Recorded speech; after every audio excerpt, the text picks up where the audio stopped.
Hello, السلام علیکم. وعلیکم. حضرت پیر محمد افضل قادری صاحب بات جی کر رہے ہیں. ہاں جی کون گل کر رہے ہو؟ ہمارے پاس گردن کاٹ دیں، ہمارے پاس کچھ بھی نہیں ہے.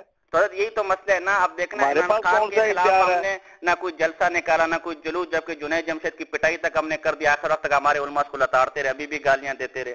عمران خان نے توبہ معافی مانگ لی، ہم نے سارا کیس موک دیا، سارا کیس ختم کر دیا. نہیں کوئی یہ تھوڑا یہاں چیز فرق نہیں. آ رہا ہے. یہ تھوڑا یہاں فرق آ رہا ہے.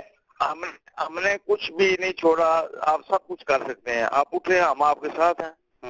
نوجوان اچھا. لوگ اٹھے تو ہم آپ کا ہاں، یہ ساتھ تو دیں گے بالکل انشاءاللہ. بالکل. اچھا، تیسری بات یہ کہ حضرت یہ سننے میں آ رہا ہے، یہ اخبار میں آتا رہتا ہے کہ تحریک لبیک یا رسول اللہ کے بھی کوئی 2 دھڑے بنے ہوئے ہیں. ڈاکٹر اشرف آصف تو جلالی اس کو صاحب. ٹیلی فون پر نا اس کو ڈسکس کریں. ٹیلی فون پر نہیں یہ باتیں ڈسکس ہوتی. اچھا ٹھیک. اور یہ جو کہہ رہے ہیں کہ جی جنید جمشید کی توبہ پھر کیوں قبول، سے کیا جواب دیں ان کو؟ نہیں، جنید جمشید کا جو مسئلہ ہے نا وہ بھی آپ ٹیلی فون پر زیادہ اچھا ڈسکس نہ کریں. اچھا. اور پھر آپ کہیں گے بھائی یہ جنید جمشید کے ساتھ ملا ہوا ہے. اس کی جو بات ہے، جو اس نے توہین میں بات کی، اس میں پہلو توہین کا نکلتا تھا، لیکن اس کی تعویل بھی ہو سکتی تھی. اچھا، اس کی تعویل تو اس لیے اس پر کفر کا فتویٰ جو مفتیان ہیں انہوں نے نہیں لگایا. کسی مفتی نے کفر کا فتویٰ نہیں لگایا اس پر. حضرت یہ بہت باری دیوبندیوں پر پہلے ہی کفر کا فتویٰ ہے. دیوبندیوں پر پہلے ہی کفر کا فتویٰ ہے. حضرت جنید جمشید نے کیسے گستاخی نہیں کی؟ یہ تو میری جنید جمشید جو ہے اس پر پہلے ہی کفر کا فتویٰ ہے. اچھا.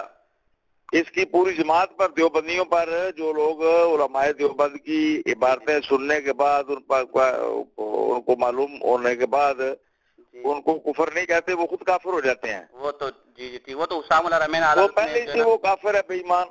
تو پھر ہم نے تو اس مسئلے کو لے کر اٹھایا جب وہ جنید جمشید گستاخ ہے، اس مسئلے کو بھائی آپ نے اٹھایا تھا تو آپ اس کو کراتے نا. پھر آپ کی ذمہ داری تھی. آپ ہمیں جو کہہ رہے ہیں کہ آپ نے مکمل نہیں کیا عمران خان کا، تو جنید کا آپ نے کب مکمل کیا؟ جب گستاخی نہیں کی تو مارنے کا فائدہ کیا ہو گیا؟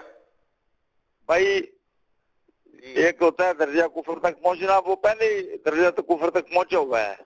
تو یعنی کہ یہ جو اس نے بات کی تعویل کیا ہو سکتی تھی؟ اس سے جو بات یہ جو باتیں ہوتی ہیں ان میں تعویل ہو سکتی ہے. ان پر جو اکابر علماء ہے فوراً فتویٰ کفر نہیں جاری کرتے. اچھا. جی ہاں، وہ ایسی عبارتیں ہماری کتابوں میں مل جاتی ہیں، ادھر ادھر مل جاتی ہیں کافی. ہمارے خطباء بھی جو ہیں وہ جب جوش میں آتے ہیں تو کئی باتیں کہہ جاتے ہیں. حضرت ہم نے تجھ میں آ رہے ہیں. وہ چھوڑو نا اس بات کو. اب وہ مر گیا، خبیث واصل جہنم ہو گیا. اب اللہ تعالیٰ اس کو دردناک عذاب بنا کرے. اچھا، ویسے تو آپ سے رابطہ کس ٹائم کرتے ہیں؟ ابھی دیکھو مجھے کتنا فائدہ یہ تھوڑی سی آپ اس نمبر پر نا. کیونکہ آپ کا ٹائم قیمتی ہوگا، میں زیادہ لینا نہیں چاہ رہا. اس وقت بھی ٹھیک ہے.